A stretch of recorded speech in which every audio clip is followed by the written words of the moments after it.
Hi, your pilgrimage buddy is here. Welcome back to my reflection on reading the Bible chronologically in 1 year. Today, I'm continuing from day 34, which I read on Monday, February 3, 2025. We're diving into Exodus chapter 7, verses 14 until 25, and the entirety of chapter 8 and 9. In this reflection, I'm focusing on how God dealt shrewdly with Pharaoh, showing his greatness, Moses' obedience, and the suffering Egypt had to suffer because of Pharaoh's choices. One thing I've noticed is that the Bible often reveals deep truths later on that made earlier parts so much clearer. Something that really stood out to me personally was what David said in the second book of Samuel, chapter 22, verses 27, that God deals shrewdly with the crooked. In other translation, it says God will act wisely or craftily towards those who are far from him, who defy him and try to destroy his people. And let me tell you, God doesn't sit back when that happened. I realized that this is exactly what God did with Pharaoh. Pharaoh hardened his heart 10 times. And still, God didn't back down. God never failed to demonstrate his power. Even when Pharaoh was stubborn, God moved the hearts of some Egyptians to care about their stuff. Like for example, in the seventh plague, when Moses warned them about the hailstorm, some Egyptians actually listened and protected their livestock. That was a huge moment. It wasn't just about the plague. It was about showing God's patience and absolute power to everyone, including the Israelites and even the Egyptians. God wanted them to know who he really is.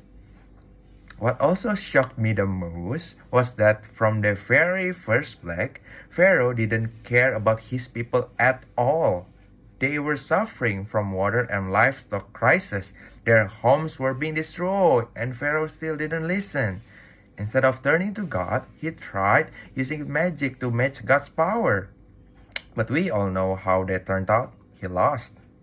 I also noticed something interesting here. From the first to seventh plague, Pharaoh kept playing games with Moses, trying to negotiate. At one point, he'll say yes, only to change his mind later. He even asked Moses to let the people go worship, but without the livestock. And then he pretended to feel guilty, even though he didn't fully understand what is meant to be sorry or to repent. His word is just empty.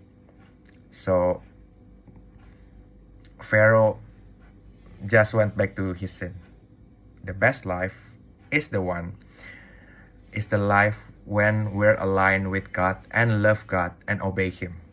And trust me, it's tough sometimes. As one of God's own sheep, sometimes he uses his rod to guide us. But I've come to realize that his rod is meant to protect us, to teach us what's dangerous and what's not. There are paths God doesn't want us to take, and that's because they're harmful for us. For anyone who's rebellious toward God, listen up. It always doesn't end well. What's the point of gaining everything in this world, like Jesus says, if you lose your souls? What's the point of seeking blessings while rejecting the very source of those blessings? This chapter really hits home for me. How important it is to live in the true obedience to God.